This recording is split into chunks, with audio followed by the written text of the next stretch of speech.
Coucou tout le monde, c'est la rentrée. Aujourd'hui, ça sera un pic-aiguille en upcycling, petit accessoire spécial pour les couturières. C'est parti.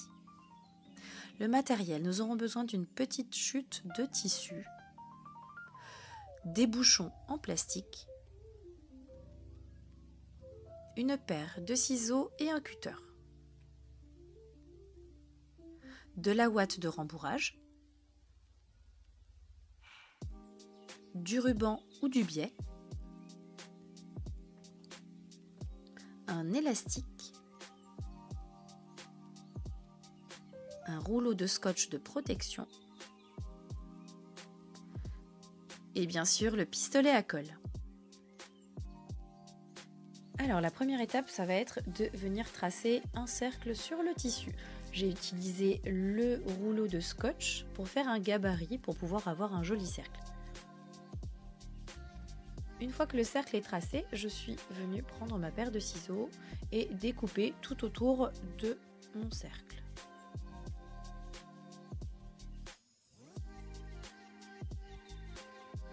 Ensuite, on va venir prendre un fil et une aiguille. Là, je vous montre rapidement la technique pour pouvoir faire le nœud du fil au bout. Voilà. On va venir prendre notre tissu et le piquer. On va faire des va-et-vient dans le tissu et au fur et à mesure, ça va créer une sorte de pliure comme des fronces. Et on va venir faire ça tout autour du cercle.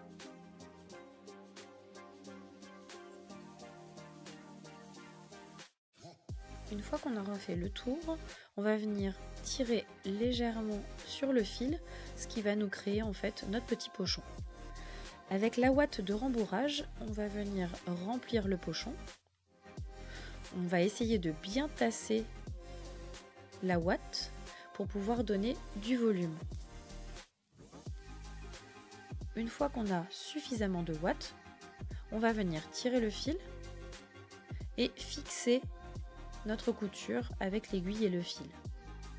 Donc on vient piquer de part et d'autre, un petit peu partout, pour pas que la ouate s'échappe.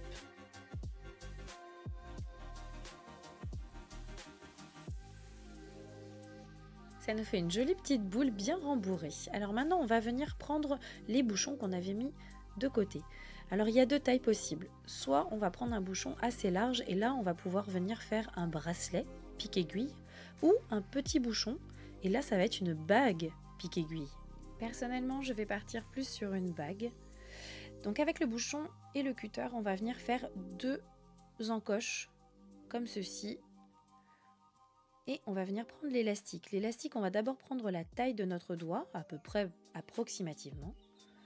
Alors j'ai utilisé des baguettes en bois, baguettes chinoises en bois, parce que c'est plus facile pour pouvoir pousser l'élastique dans le bouchon. Bon, j'ai un petit peu forcé le destin pour pouvoir faire passer l'élastique, donc j'ai remis un petit coup de cutter, ni vu ni connu. On fait passer donc le premier élastique dans le bouchon.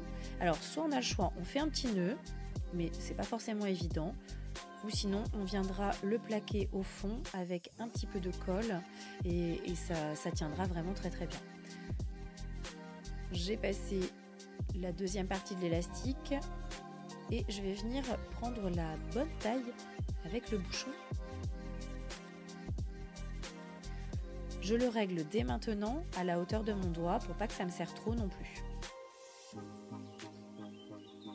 Je reviens découper si mon élastique est un petit peu trop grand, sinon ça va être embêtant pour pouvoir venir le coller. On va venir fixer nos élastiques avec le pistolet à colle. Donc j'ai mis deux petits points de colle. Je suis venue replier mon élastique sur les petites gouttelettes, comme ceci. J'ai appuyé avec la baguette chinoise pour ne pas me brûler.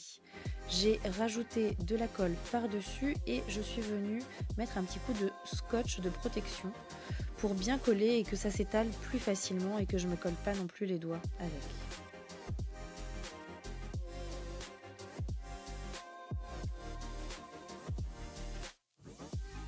Une fois que tout est bien collé, on va venir prendre un ruban. Alors pour le ruban, j'ai pris un ruban tout simple, mais on aurait pu utiliser aussi du biais. Là, j'ai pas pris cette technique-là, mais on va venir fixer notre ruban sur le bouchon avec un petit point de colle pour le départ. Et on va venir déposer au fur et à mesure la colle chaude sur le bouchon. Moi, j'ai fait des petites vaguelettes pour que ça colle vraiment de manière assez uniforme partout. Faites attention avec la colle qui est vraiment très chaude, de ne pas se brûler les doigts. Au préalable, j'avais fait le choix de prendre un ruban un tout petit peu plus large que mon bouchon parce que vous verrez, quand on viendra mettre le pochon par-dessus, ça va vraiment bien s'intégrer et on verra pas en fait trop la démarcation du bouchon, du pochon, du ruban. Donc vous verrez par la suite. On vient coller vraiment jusqu'au bout le ruban comme ceci et on va venir étaler le plus possible, retirer l'excédent de colle et éventuellement remettre un petit peu s'il manque de la colle. À certains endroits, on peut venir en rajouter un petit peu. Une fois que notre ruban est mis en place, on va venir déposer une bonne grosse dose de colle sur les côtés et au fond du bouchon. Ça va nous permettre de venir coller notre petit pochon. On n'a plus qu'à mettre délicatement notre pochon dans le bouchon, bien le pousser, bien que la colle s'étale partout. Et voilà, notre petite bague, elle est prête à recevoir ses petites aiguilles. J'espère que ce tuto vous aura plu et de voir que voilà, l'upcycling, ça peut être aussi très facile à faire, très rapide et surtout c'est vraiment un accessoire pour les couturières indispensable, je dirais, le pic-aiguille. Donc voilà, donc amusez-vous bien à le faire. Si vous voulez d'autres tutos, n'hésitez pas à me suivre sur ma page Insta et YouTube. À bientôt!